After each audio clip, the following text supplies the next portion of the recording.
ang gamot sa masakit na ulo ni Krishna. Minsan sa kaarawan ni Krishna, may malaking paghahanda para sa isang magarbong pagdiriwang na may sayawan, tugtugan, at iba pa.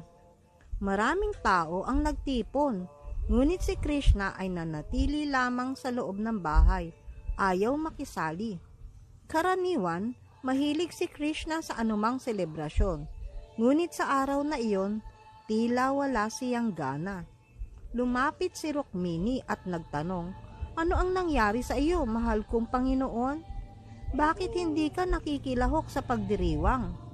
Sumagot si Krishna, "Masakit ang ulo ko." Hindi natin alam kung totoong sumasakit ang ulo niya o nagpapanggap lang siya. Maaring totoo, ngunit kaya rin niyang magkunwari. Sinabi ni Krishna, "Kung may tunay na nagmamahal sa akin, kumuha lamang ng kaunting alikabok mula sa kanilang mga paa at ipahid sa aking ulo. Gagaling ako." Sabi ni Rukmini, "Tawagin natin ang manggagamot." Dumating ang mga doktor at sinubukang gamutin siya sa iba't ibang paraan. Ngunit sinabi ni Krishna, "Hindi gagana ang mga iyan sa akin." Nagtanong ang mga tao, "Ano ang dapat naming gawin?" Dumagsa ang mga tao. Dumating sina Satyabhama at Narada at nagtanong, "Anong nangyari? Anong nangyari?" Lahat ay nababahala. Masakit ang ulo ni Krishna. Ano ang dapat gawin? Muling sinabi ni Krishna, "Kung may tunay na nagmamahal sa akin, kumuha lang ng kaunting alikabok mula sa kanilang mga paa at ipahid sa aking ulo. Gagaling ako." Nagulat si Satyabhama. "Anong kalokohan ito? Mahal kita. Ngunit hindi ko ilalagay ang alikabok mula sa aking paa sa iyong ulo. Hindi natin maaring gawin iyon." Naiyak si Rukmini. "Paano natin magagawa ito? Ito ay isang pagsuway. Hindi natin ito maaring gawin." Napaatras si Narada.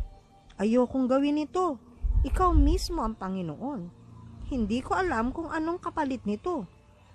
Kapag inilagay ko ang alikabok mula sa aking paa sa iyong ulo, baka masunog ako sa impyerno magpakailanman.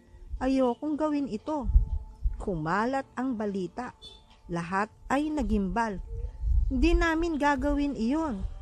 Mahal namin siya pero hindi kami papayag na mapunta sa impyerno." Naghihintay ang pagdiriwang kay Krishna. Ngunit nanatili siyang nakaupo lamang, may sakit ang ulo. Nakarating ang balita sa Brindaban at nalaman ng mga gopi na may sakit si Krishna.